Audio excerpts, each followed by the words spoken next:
Il y a d'abord la façon de le planifier.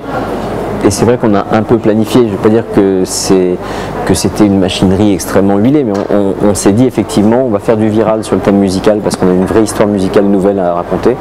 On va faire du viral sur le thème des bébés qui font des choses extraordinaires parce que là aussi on a des idées amusantes. Et puis à un moment ça va se regrouper et ça va partir. On s'est également dit on va aller voir des blogueurs influents dans les 7-8 pays clés pour nous et on va leur présenter le matériel un peu en avance pour qu'ils puissent dire j'aime, j'aime pas, qu'ils le postent, qu'ils commencent à en parler eux-mêmes. Donc ça a été planifié. Ce qui a été également planifié, c'est de se dire derrière on fera peut-être des interviews des bébés qui sera un truc décalé qui pourra redonner un souffle à la création.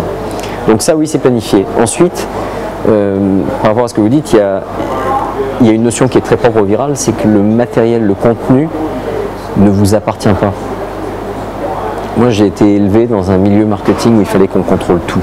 Le mot qui sortait c'était notre image de marque, il fallait faire attention. Je ne dis pas qu'il ne faut pas faire attention, mais je dis qu'il y a une partie où c'est votre travail et si ça prend justement, ça n'est plus votre travail. Donc là sur le web, il y a actuellement plus de 500 versions de Baby Roller qui existent, pour lesquelles enfin oui on y est pour quelque chose, on a mis des images, mais la musique a été changée, des images ont été insérées. Et pour vous donner un exemple, en Chine, le spot a été vu 6 800 000 fois, mais c'est pas le nôtre. C'est pas le nôtre, c'est une version avec une musique, c'est quelqu'un qui a pris le spot, qui a mis la musique de Michael Jackson, je sais plus, Billie Jean ou Beat It, qui a rajouté quelques images de ci de là, et le spot est parti comme une traînée de poudre. C'est pas nous. Et ça parle encore de Evian? Ah bah c'est le même spot, hein. Vous voyez toujours les bouteilles, il y a toujours les Evian, ils n'ont rien enlevé. Mais c'est effectivement une version revue. Donc c'est ça qui est... Ça c'est un grand changement. C'est un énorme changement. Moi je vous avoue que j'ai eu très peur au début.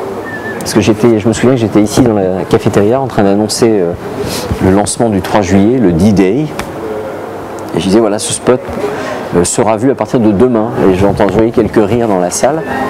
Et il y a quelqu'un qui m'a signalé qu'en fait le spot avait déjà été vu 12 000 fois sur le web. Et que j'en étais pas conscient, mais que c'était depuis ce matin, c'était visible sur YouTube, on cliquait, on comprenait. Et c'était pas le spot qu'on avait posté nous, c'était un des blogueurs qui avait passé ça, et puis c'était parti, et voilà, c'était plus à nous. C'est un autre monde, c'est un autre monde.